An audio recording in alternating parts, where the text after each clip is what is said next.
Assalamualaikum warahmatullahi wabarakatuh. Perkenalkan, nama saya Inai Ramadhani Tuyino dari kelas HES 5A. Kali ini saya akan mempresentasikan makalah dari mata kuliah Hukum Asuransi Syariah dengan judul Prinsip Dasar Asuransi Syariah di Indonesia. Prinsip dasar asuransi syariah tidak jauh berbeda dengan prinsip yang ada dalam konsep ekonomi Islam secara keseluruhan. Hal ini disebabkan kajian asuransi ialah turunan dari konsep ekonomi Islam. Adapun prinsip dasar asuransi lebih kurang ada 9 yang banyak dikenal selama ini. Yang pertama yaitu tauhid. Tauhid merupakan dasar utama dari setiap bentuk bangunan dalam syariah.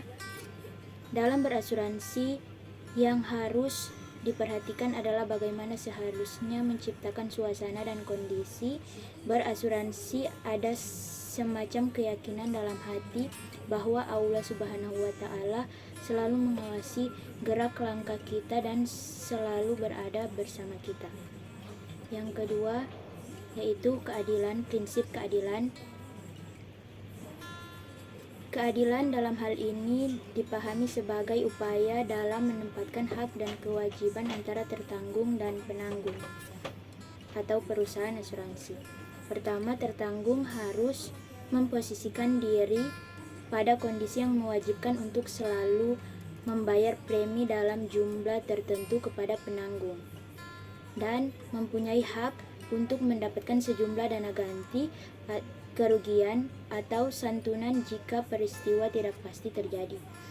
Yang kedua, penanggung perusahaan asuransi yang berfungsi sebagai lembaga pengelola dana mempunyai kewajiban untuk membayar klaim kepada tertanggung. Yang ketiga, adanya prinsip tolong-menolong atau ta'awun.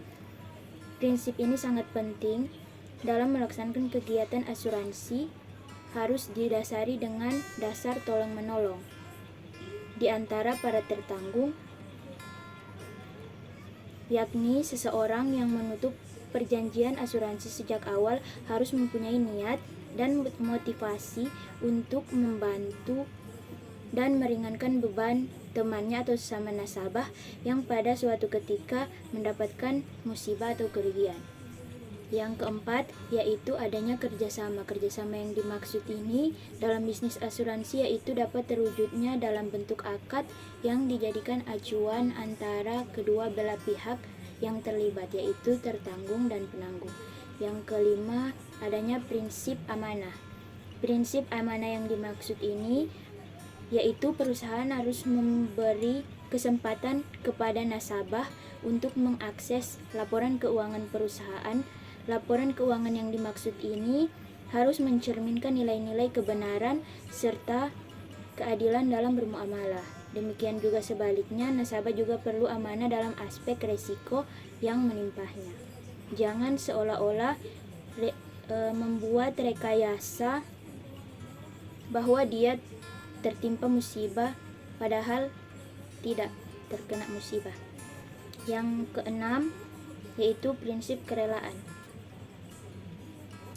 Prinsip kerelaan dalam asuransi yaitu kedua belah pihak dalam akad asuransi harus saling ridho. Nasabah ridho dananya dikelola oleh perusahaan asuransi syariah yang amanah dan profesional. Begitu pula sebaliknya, perusahaan asuransi juga harus ridho terhadap amanah yang diemban dalam mengelola kontribusi atau premi yang diberikan oleh nasabah. Yang ketujuh yaitu adanya prinsip larangan riba. Riba merupakan bentuk transaksi yang dihindari sejauh-jauhnya, khususnya dalam berasuransi. Oleh karenanya, riba merupakan sebatil-batilnya transaksi muamalah. Yang kedelapan yaitu adanya larangan maisir atau judi. Judi dalam asuransi yang dimaksud ini, asuransi jika dikelola secara konvensional akan memunculkan unsur maisir atau gambling, yang dimana seorang nasabah bisa jadi membayar premi belasan kali namun tidak pernah klaim.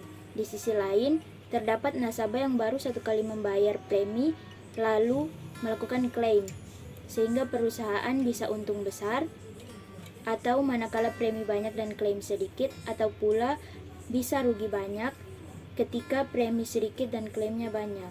Di situ terdapat unsur maisir dan itu dilarang dalam asuransi syariah. Yang terakhir yaitu larangan gharar. Larangan gharar atau ketidakpastian. Resiko dalam asuransi merupakan suatu ketidakjelasan. Karena resiko bisa terjadi, bisa juga tidak. Menurut ketentuan syariat, transaksi yang mengandung aspek ketidakjelasan dilarang. Jika ada resiko, maka ia akan dapat klaim. Namun, jika tidak ada resiko, maka dia tidak mendapatkan klaim. Itulah yang termasuk dalam unsur gharar atau ketidakjelasan. Baik, itulah pemaparan materi dari kelompok 8. Sekian, terima kasih. Assalamualaikum.